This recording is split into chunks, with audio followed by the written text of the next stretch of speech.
こんにちは。今日いただいた質問はこんな質問です。かのんさん、こんばんは。先日のインスタライブで頑張るとネガティブが生まれちゃうからねって本当にさらっとおっしゃられていたのが耳に残りまして、私とっても頑張り屋さん、新入社員でいきなり売上トップになり、トップをキープするために頑張って体を壊して強制終了。いつも頑張りすぎて強制終了が入るのです。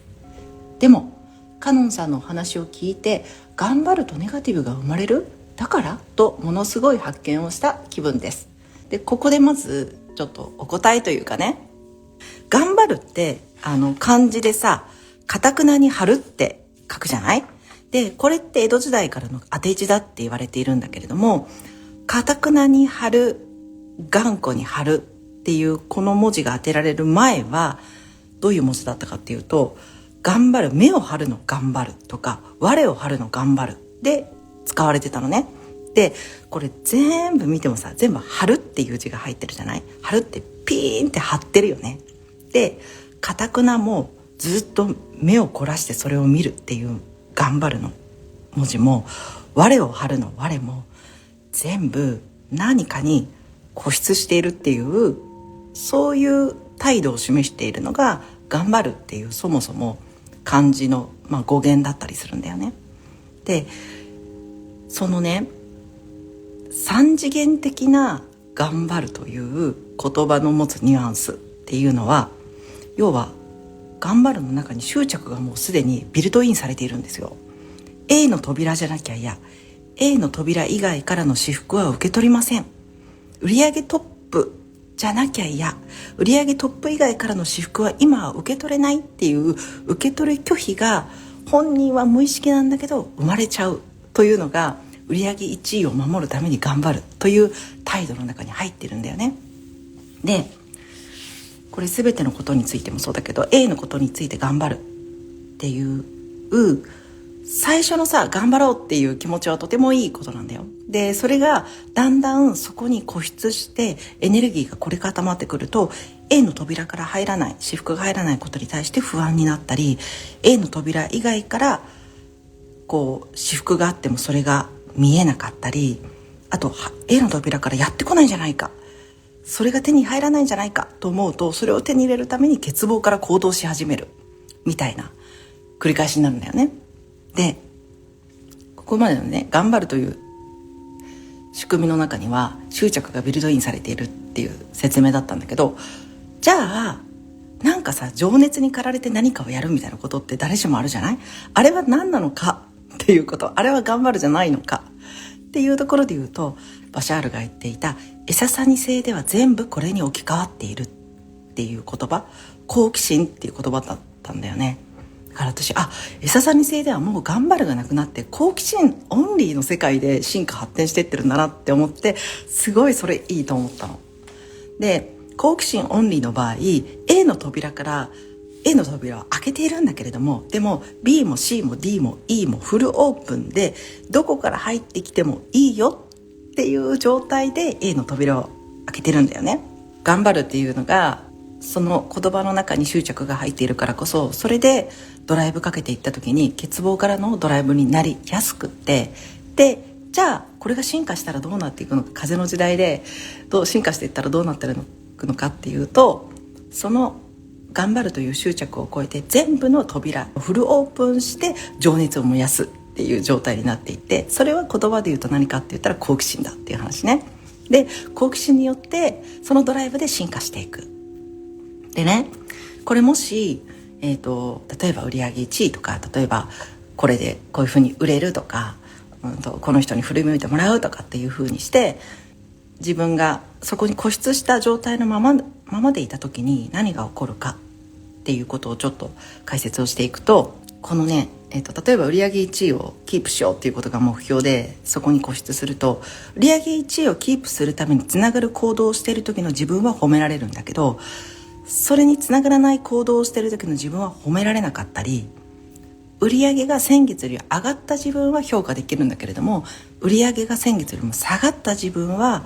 罰したり責めたりってしやすいんだよね。で、これって自分にやってるだけじゃなくて、自分イコール他人だから、自分以外の他人も売り上げ上がってる人はすごい人、価値がある人、評価ができる人で、売り上げ下がってる人はダメな人とか、サボってる人とか、多分やめた方がいい人みたいに、自分も他人もその物差しで見始める。で、そうするとさ、何が起こるかって、どんどん今ここにいられなくなる。その未来への不安とか過去への後悔で今がもうバッチリ埋め尽くされちゃうわけで、こう大きな流れとつながれなくなって、いろんなことにむしろ努力が必要になって、苦しいななかなか同じことやっても同じ成果出ないなってなってくる。で、この時にもうある意味さ、私からのビッグギフトとして強制終了とか病気みたいなものがギフトされるんだよね。で、それによって今ここに戻る。未来への不安と過去への後悔っていうのがすっ飛ばすぐらいの大きな病だったりとか痛みだったりとか、体が動かないっていうことによって今ここに戻してもらう。これが本当に自分がこう決めている大きなメカニズムなんだよね。でさ、例えばそういう風になった時に、売り上げが上がることも嬉しい、幸せ。でも一方で友達とたわいないことでおしゃべりすることもすごく嬉しい。一人で本屋さんに行って、うわ、この世界こんなにいろんな分野研究してる人がいるんだとかさ、こんないろんな分野に熱中してる人がいるんだとかさ、こんな英知がさ数百円で買えるんだっていうことを受け取ってる時も嬉しい。自分の思いを日記とか SNS とか文章を書いてる時も嬉しい。幸せだな。お散歩してる時も幸せだなって、そうやって A の扉以外からの BCDEF の扉から至福をたっぷり受け取って、この感情のために、この喜びの気持ちのために生きてるなって、さまざまな喜びを経験するために私は生きてたんだなっていうことを本当に一日の中で何回も何回も感じるときに、その時初めて自分が今まで売り上げに直結した行動しか価値を置いてなかったけど、例えばお散歩行こうかなってお散歩行くこととかさ、友達と喋りたいなと思って友達に声かけることとかさ、そういう一個一個の今までだったら評価できなかった自分の物差しでは価値があると判断できなかった一個一個が全部結局それって自分の喜びのためにやっていることじゃない？そのどんだけちっちゃくても自分の喜びのためにやっている行動を偉いな、偉いねってなんか褒められるようになるんだよね。ほんとちっちゃなことでも、ゴミ袋変えたとかでもさ、コーヒー入れたとかでも、そうで、そういう眼差しで自分の毎日を一日一日過ごしていると何が起こってくるかって、会社に行った時に例えば売り上げ下がってる人、売り上げがずっと万年下の人、今までだったらなんかやっぱりこういう意識が足りないよねとかさ、サボってんじゃないのかなとかさ、向いてないんじゃないのかなっていう眼差しでしか見られなかったその人の隠れた優しい部分だったり、自分にはこれ叶わないなって思う素敵な部分だったり、だってその人だって自分の命が輝くために、自分の喜びのために、自分の魂が成長するためにそこにいるんだもん。それにつながるための行動を毎日やってるんだもん。無意識でも意識でも